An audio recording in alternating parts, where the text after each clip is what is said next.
হ্যাঁ হ্যাঁ বাবা। চিন্তার কোনো কারণ নেই, শুধু একটু পেইন আছে, ফ্র্যাকচার হয়নি। পায়ের ওপর একদম স্ট্রেস দেবেন না, complete bed rest. Not at all doctor, আমার একটা জরুরি ইভেন্টে যেতে হবে, আমি বেড রেস্ট করতে পারবো না।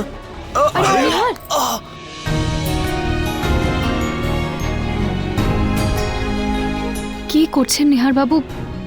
কষ্ট হবে আপনার।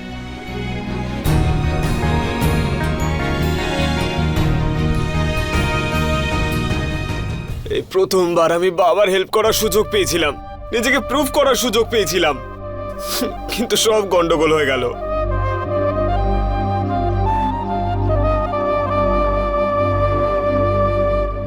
আই এম সরি বাবা।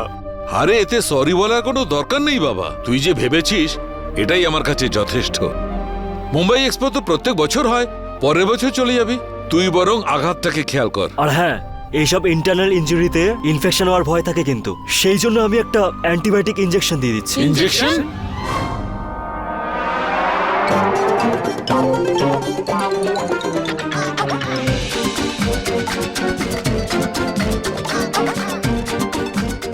না না, আমি ইনজেকশন লাগাবো না।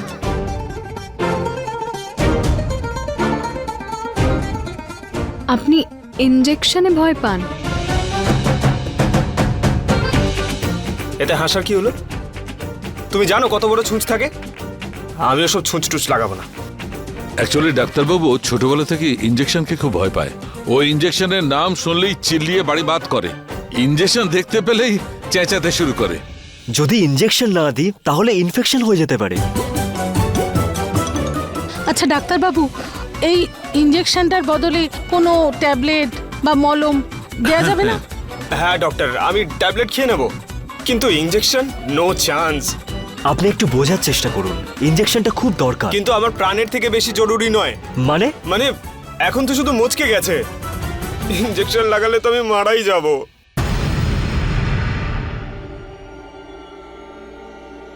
ডক্টর, নিহার বাবু যখন বারণ করছেন তখন থাক না। হ্যাঁ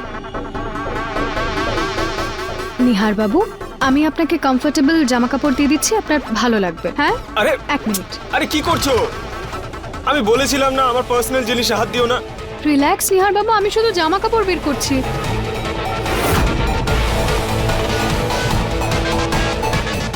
এটা ঠিক আছে নাকি এটা ঠিক আছে? আমার জামা কাপড় যেখানে ছিল সেখানেই রাখো।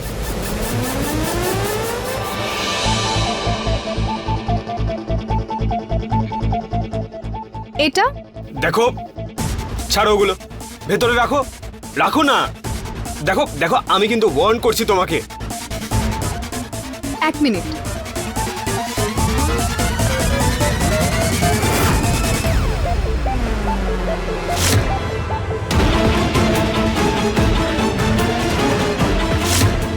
আমার আলমিরা ছেড়ে দাও বলে দিচ্ছি।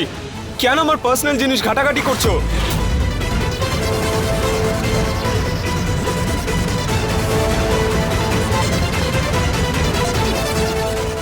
এটা এটা কেন ইরিটেট করছো তুমি আমাকে? মা বোঝাও না ওকে। তুমি নিহারের কথা শুনছো না কেন? ও এমনিতেই এত কষ্ট পাচ্ছে, আরো বিরক্ত করছো। আমার পার্সোনাল জিনিসপত্র রয়েছে, হাত দিও না ওসবে। তোমাকে বলে যাচ্ছি। হাসছো কেন তুমি? কোনো জোক বলেছি আমি? ও হাসছে এই জন্য যে ডাক্তারবাবু তোকে ইনজেকশন দিয়েও দিয়েছে আর তুই বুঝতেও পারিসনি। ইনজেকশন? কি? রুচিতা এইসব তোকে অন্যমনস্ক করার জন্য করছিল, যাতে ডাক্তারবাবু তোকে ইনজেকশনটা দিতে পারে। সত্যি ইনজেকশন দিয়ে দিয়েছে? হ্যাঁ, আরে থ্যাংক ইউ বলো নিজের ওয়াইফকে, যার জন্য এসব হয়েছে।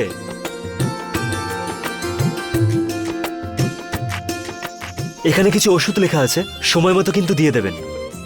থ্যাংক ইউ ডাক্তারবাবু। ওকে। দেখলে, এত বছরে যা আমরা করতে পারিনি আমাদের স্মার্ট বউ করে দেখালো।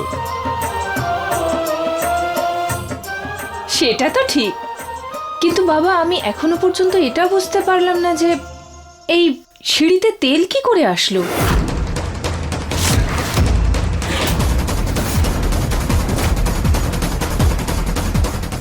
কাজের লোকরা করেছে হয়তো, আজকাল মন দিয়ে কাজই করে না। এক্ষুনি গিয়ে জিজ্ঞেস করছি।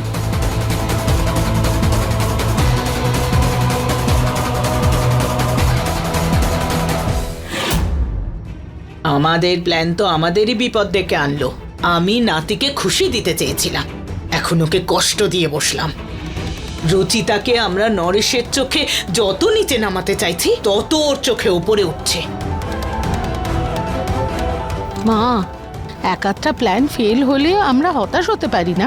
এখন আমি কি করব বৌমা, কি করব কিচ্ছু বুঝতে পারছি না। আমার একটা আইডিয়া আছে।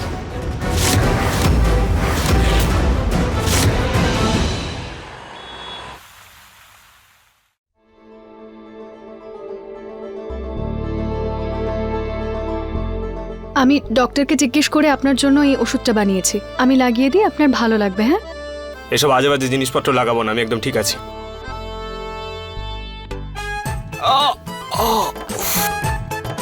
সেটা তো দেখতেই পাচ্ছি আপনি কতটা সুস্থ। দেখো তুমি, দেখুন আপনি,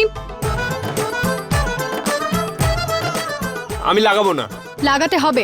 লাগাবো না। হ্যাঁ না হ্যাঁ না না। হ্যাঁ।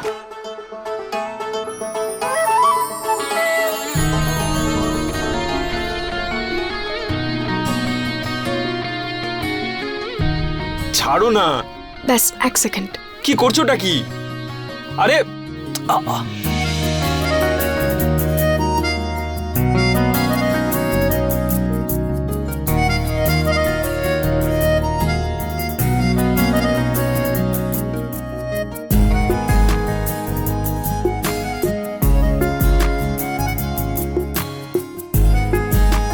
কি হলোটা কি? লাগাতে দিলাম তো।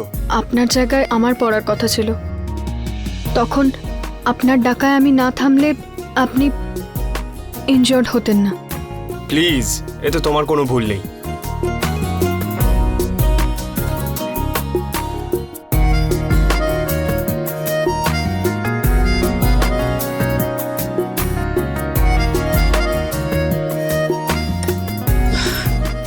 আপনি বিশ্রাম করুন আস্তে আস্তে।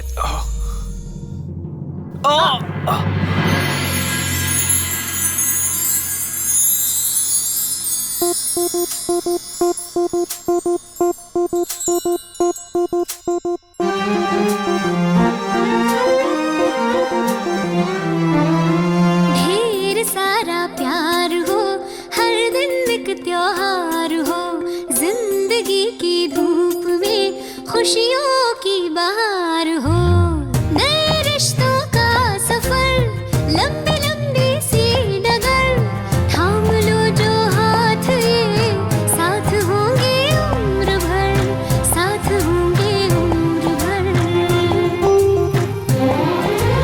रंग रूप नाम का गुण से हो भरा मंजर, दिल से देखो तो जानो कितना है मन सुंदर, दिल से देखो तो जानो कितना है मन सुंदर, तेरा है मन सुंदर। আমি জল নিয়ে আসছি।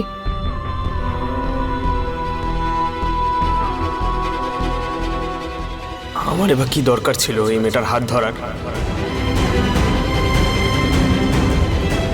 তবে এই ওষুধটা লাগানোর পর থেকে কিন্তু ব্যথাটা কমে গেছে।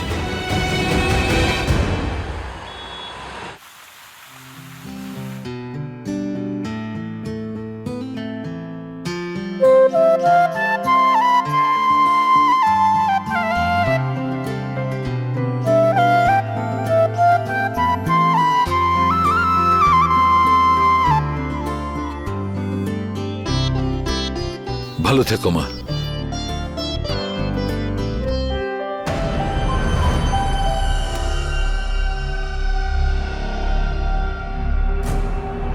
না না মা, প্লিজ এরকমটা করো না, এটা খুব কঠিন কাজ, তোমার শরীর খারাপ হয়ে যাবে।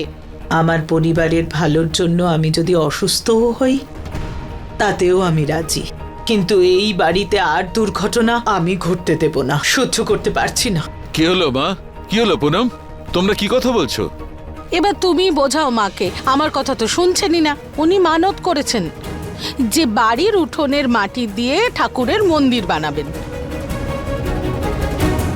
যাতে নিহার আর আমাদের পরিবারে কুনজর না লাগে।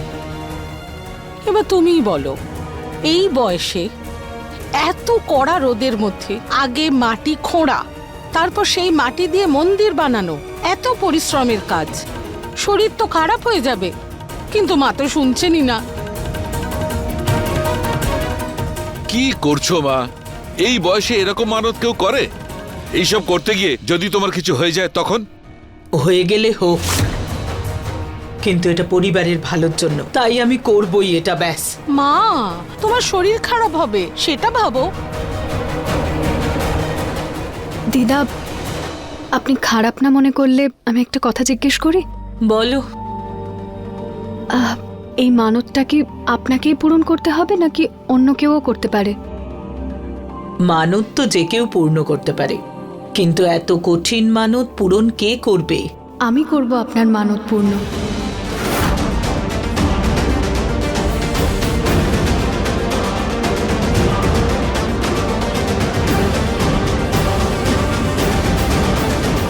মা, এই মানতটা খুব কঠিন। আমি জানি বাবা, কিন্তু আমি ঠিক করে নেব। এইভাবে দিদার শরীর আমি অসুস্থ হতে দেব না। তুমি এটা পারবে তো? এতে যদি কিছু ভুল হয় তাহলে আমার মানত অসম্পূর্ণ থেকে যাবে। দিদা, আপনি শুধু আপনার আশীর্বাদ দিন, কারণ এটা আমার ভগবানের মন্দির, আর এতে আমি কোনো ভুল ত্রুটি হতে দেব না।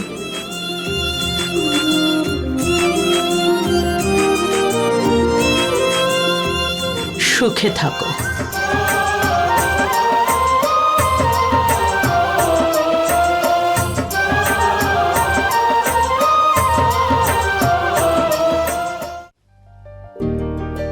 এটা দিয়ে মাটি খুঁড়তে হবে। যখন মাটি খোঁড়া হয়ে যাবে তখন সেই মাটি নিয়ে ঠাকুরের সামনে দিতে হবে। তারপর সেই মাটি দিয়েই মন্দির বানাতে হবে। আর হ্যাঁ, এই মন্দির তোমাকেই বানাতে হবে, কারুর সাহায্য ছাড়াই। আর যতক্ষণ না মন্দিরটা তৈরি হয়ে যায় তুমি কিছু খেতে পারবে না।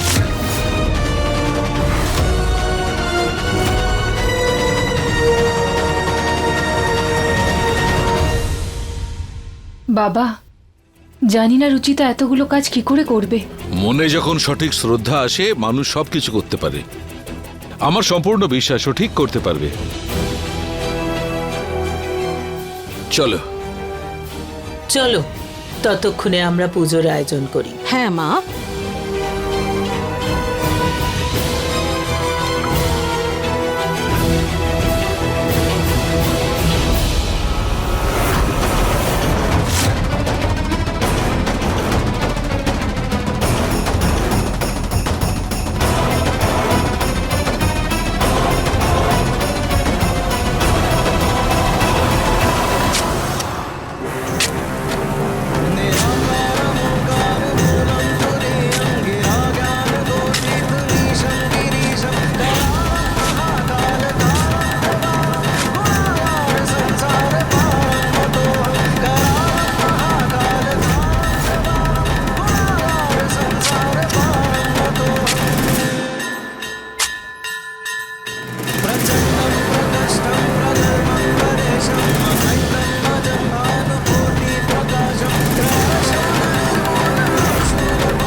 চলো মা, পরের প্ল্যানটা শুরু করে দিই।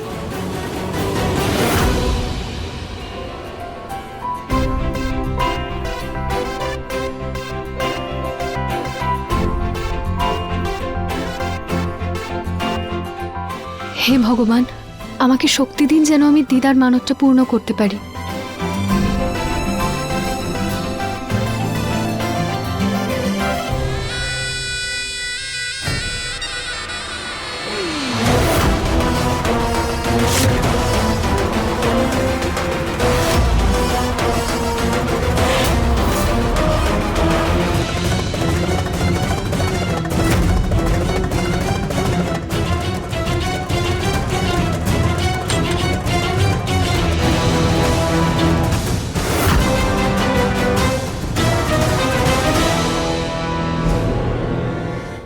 বাবা, হে ভগবান, এ কি হলো? ওফো!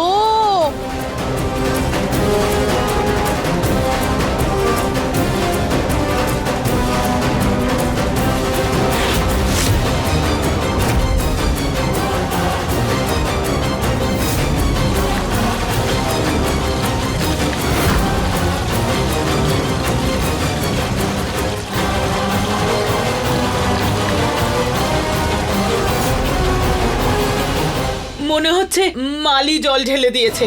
এই মাটি তো ভিজে গেছে, এটা দিয়ে মন্দির কি করে হবে? ঠাকুরকে পুজো দেয়া মাটি, মন্দির তো এটা দিয়েই বানাতে হতো।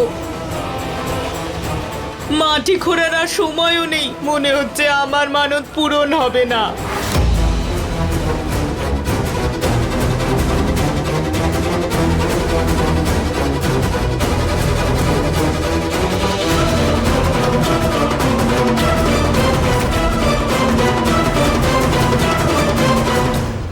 আমি তো আগেই বলেছিলাম এই মানত পূরণ করা খুব মুশকিল, কিন্তু রুচিতা নিজে থেকে দায়িত্ব নিল আর সেটা পূরণও করতে পারলো না।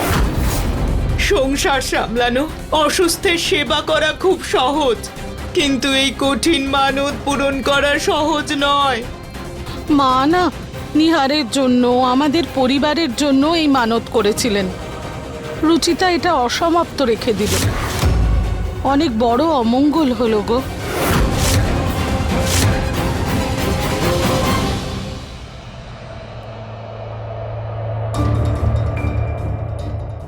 রুচি ফোনটা কেন ধরছে না? কাল থেকে ভালো করে কথা হয়নি, আজ সকালেও ফোন ধরলো না। ওখানে সব ঠিক আছে তো?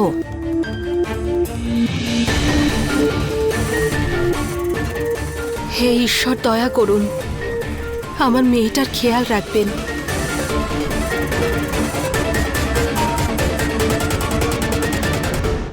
তোর সর্বগুণ সম্পন্ন বৌমা আমার মানত পূরণ করতে পারলো না। তুই নিজেই দেখ, ও এতটাও দায়িত্ববান নয় যতটা তুই ভাবিস।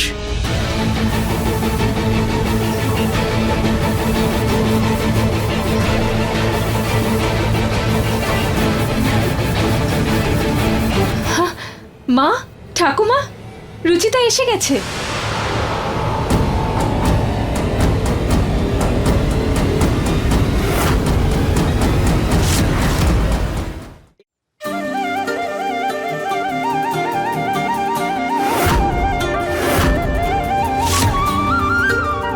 এটাতে কি আছে?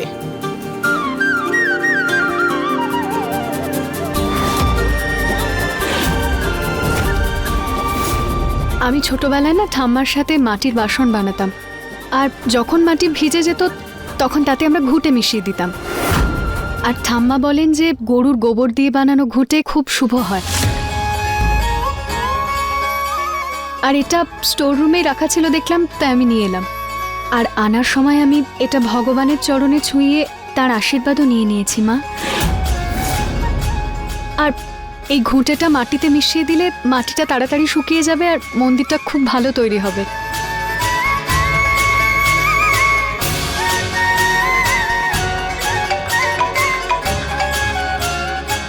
হ্যাঁ শ্রীধর বাবু, হ্যাঁ হ্যাঁ,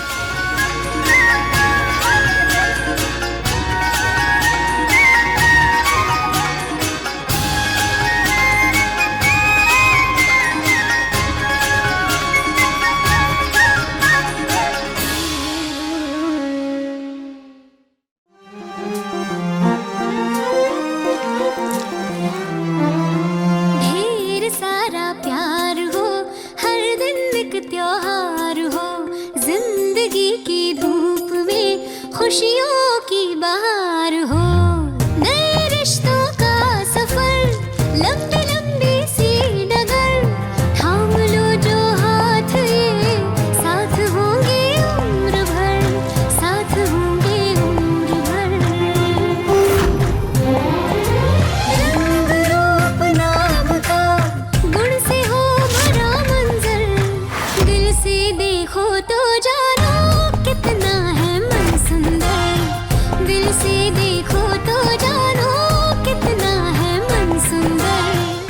ভগবান, ও তো মন্দিরটাই তৈরি করে ফেললো। বৌমা, এই প্ল্যানটাও ফেল হলো।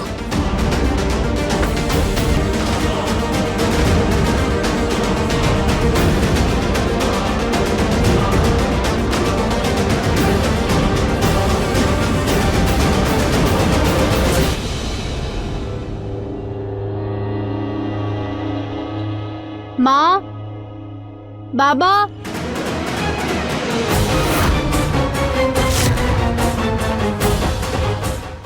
দিদা,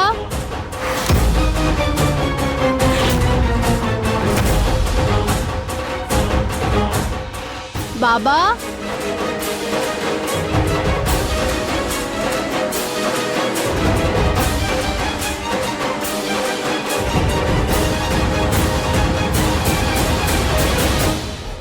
আরে বাহ, খুব সুন্দর। হয়ে গেছে মন্দির? হ্যাঁ মা, আর এই যে